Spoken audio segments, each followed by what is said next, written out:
don't need that encouragement, that attaboy. I just need you to stand there, make sure I don't die, because I know I've got this. I know I've got this, and I'm mentally strong enough. And just like, we treated it like it was casual. Didn't even say anything really about it. Just like, okay, figure it out. And that's kind of been the modality, or just the method, just figure it out. You know, so if you fluke it up or whatever, I was just getting slightly pitched because of the way the bar was kind of pulling me forward. So I just tried to correct myself and do whatever it was that I could, but nobody really even said much about it, because I don't know how I operate. Is a lot of times the more you talk about something, the more that idea grows in your head, right? Yeah. If we talk about something that is wrong, and now we're going to amplify, versus if I can kind of mentally figure out what I need to do and execute, I'm a really good athlete that way, right? So we didn't really say much about it. It was just, all right, figure it out. And we did.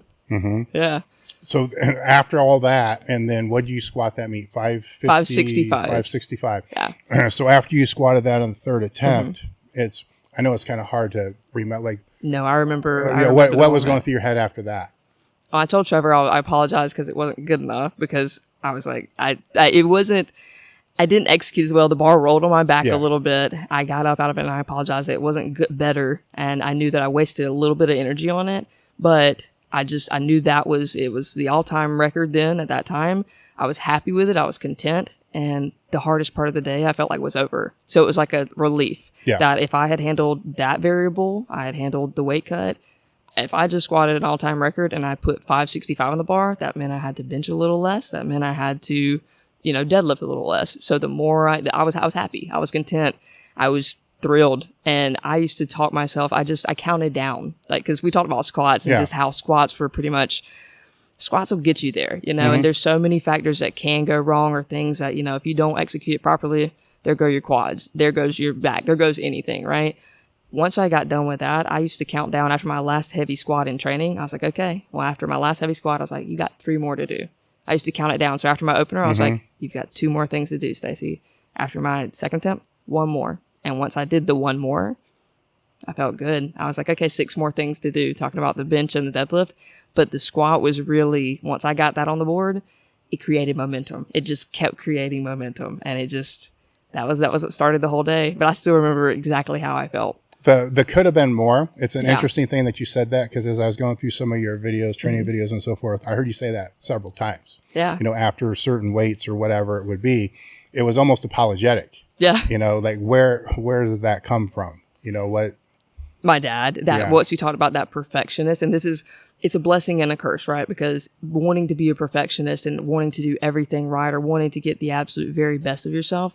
I remember we were in training, and so Trevor's a conservative guy, conservative coach. And I told him what I wanted to do and what I was going to do. And I remember we competed before the Arnold, and I was taking the all-time squat record then. And I believe I squatted 535, if I'm not mistaken, or 545. And that's what we took on my third attempt. And Trevor was really hesitant, reluctant about it. He was like, well, based on this projection of this. And I was like, Trevor, respectfully, I'm going to squat this. And he was like, okay. I don't care what your projection is. I don't care what your mass is. I'm telling you, I'm going to do this. And so that's why we kind of worked really well together. He was a conservative guy. He kept me reined in. But then I also had the balls to tell him respectfully, I'm going to do this, right? And so there was something about this. We had I told him what I want to squat, 565. And he was like, okay, well, if you want to do that, I need you. We hit an AMRAP. We hit an AMRAP in training. It was probably 4 or 5 weeks out, something like that, of 475 squat. And he was like, I need at least, I don't even remember the number. He's like, I need at least 5. And I was like, okay, I'll give you 10. We went into training, and like I hit 7 reps of it. I was upset. It was the most intense set I've ever done. I couldn't feel my legs, but I just kept moving, and I kept standing up, and I kept standing up. And I got done. I got out the bar, and Trevor was so amped. He was so excited. I walked out, and I was like, it's not 10. And so there's definitely, I look back at my training, I look back at a lot of things, and I'm like, and Trevor was like, how many have you ever done that for in a straight set? And I was like, maybe 2, maybe 3. He's like, well, you doubled that. I was like, it wasn't 10. And so that perfectionist mentality is like when I was, with my dad, and I always tried to make sure the effort was matched or was what was expected. And so that perfectionist mentality is kind of went on with me. It makes me miss out on a lot of things. It makes me miss out on appreciating the little wins, you know, and being like, oh, okay, I just doubled the amount that I've squatted 475 before, but in my mind I wanted 10, so it wasn't good enough. And that idea has kind of ran with me for a long time that, okay, it's just not good enough. You have to do better. You have to do better. Mm-hmm. It's a struggle because mentally it's hard to be in a place of, oh, you're not good enough.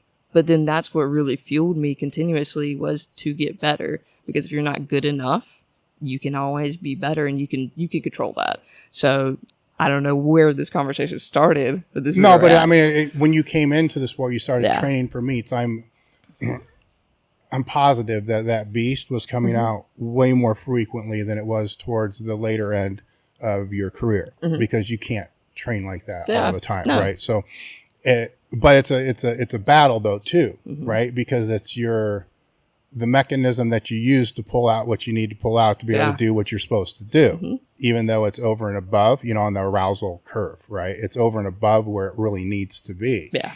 At what point in time did you realize you need that, but you also need to control it more? When I met Trevor, when I started coaching with Trevor, I had a really bad meet at the 2018 US Open. And I say a bad meet. I placed fourth, but I totally undershot my expectation. I wanted that to be my last meet. I wanted that to be where I hit the highest total. I wanted that to be, you know, the end. Every meet that I did, I intended that to be the last one. But I met Trevor and he talked to me and he's like, can you raise your arm above your head? And I was like, yeah, for sure. And I turned and I opened up and he's like, you can't raise your arm above your head. You're killing yourself.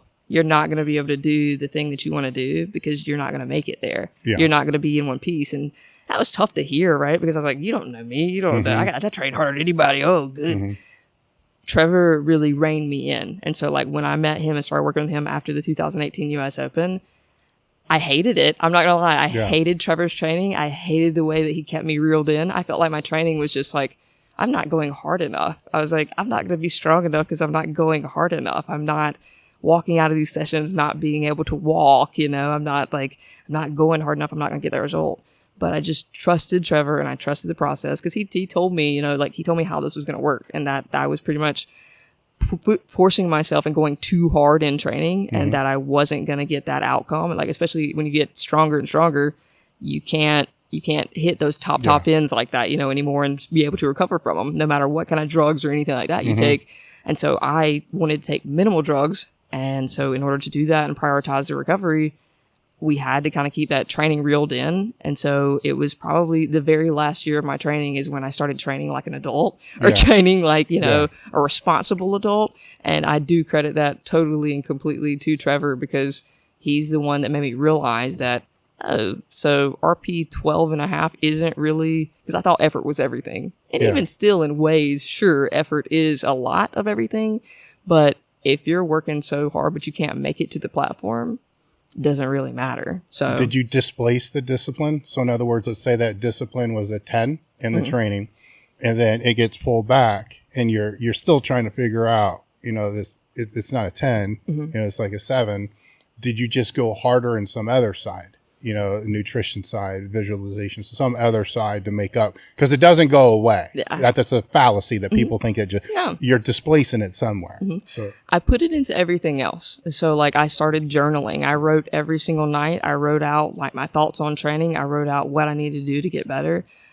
So I started hacking the system, right? So since I had a little more effort and energy, I felt like, you know, since my training wasn't RP 12.5 and I don't have to sleep for 12 hours a day to try to, you know, maximize that, I started hacking the system. I realized that like, even though I said I was the best in the world, I knew I was the best in the world. I knew I was capable of that, but I realized that I had to, some people, Mariana, she can train 3 days a week, once a month, something like that. And she can go out there and she can beat all my totals, right? If she really wanted to. For me, I had to give 110% in whatever aspect that looked like. So I visualized every single morning. Every night when I went to bed, I didn't know the weights I was going to have to lift, but it sounds crazy, right? But I went to bed thinking about myself locking out the deadlift, thinking about myself like standing up with the squat and what it was going to feel like. And so that way, anytime I did the heavy training, it was already done. You know, it wasn't a matter of if I'm going to get it or if I'm not. I'd already seen myself do it. I've already stood up underneath this weight. I'm there. I've already done it. So I'm not scared. And so I visualized, I meditated usually every morning of the day. I started going on like walks, just like decompression kind of walks, and just like help my digestion and stuff. Like, you know, before in the morning, nighttime, I started doing mobility. That was something I'd never really, I feel like I'm kind of old school, especially to be as young as I am. I just want to train hard. I just want to train hard, beat myself up and not take care of myself and expect a good result. But I started doing my mobility and not just, you know, stretching and foam rolling, but like active movements and stuff. I started doing it in the morning when I wake up, at nighttime when I go to bed, and before training. So I felt good. My body felt good. And that was like the little tiny pieces that I started adding in when I moved down to live with Trevor. It all added up. So my effort and the discipline was still there, it was dispersed a little bit differently. And so that was really the combination that we put the system in place. I woke up at the same time every day. I went to bed at the same time every day. I didn't do anything. And when I say I didn't do anything, I lived with Trevor. I never had a key to his house. We went to training. We went to train together. I cooked my food. I came home. I went to bed. The only time I left the house, as depressing as it sounds, was to go for my walks or to go to the grocery store. I did absolutely nothing else. You want to ask me if I can go bowling or I can go hang out? Sorry, I've got a bedtime. Sorry, I can't go bowling. I've got, tendonitis, can't do it. I literally put every single ounce of my effort into my goal, and that was why it worked.